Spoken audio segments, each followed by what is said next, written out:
ang magandang balita nga, si Jennifer ay na-desisyonan na ng judge na inosente siya sa nagpangyayari. At saka, ang kanyang penalty is 5 years na madilanggo. Opo. So, na-serve na naman niya yung 2 taon at kalahati. So, 2 taon at kalahati na rin ang hantayan natin na makauwi na siya dito. Walang money involved yan. Opo. So, wala na siya sa death row. Wala na. Ano pong nararamdaman po ninyo ngayong malaya, ay na-acquit na si Jennifer? Kasi masaya ng mga asawa at lalo na yung mga kapatid niya masaya. Kasi nga, yun nga ang nangyari.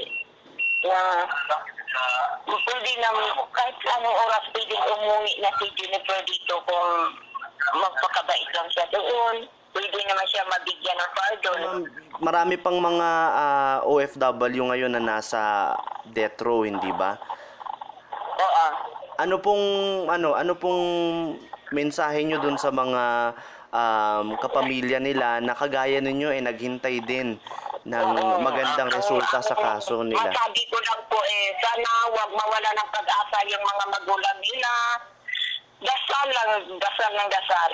At saka hingi ng tulong sa gobyerno natin. Tutulungan naman sila Handa naman tumulong lahat ng natin. At saka sa media, ganun din. Okay po. Kailangan talagang kailangan wag silang mawala ng pag-asa. Sinasabi nga ng niya, habang may buhay, may pag-asa.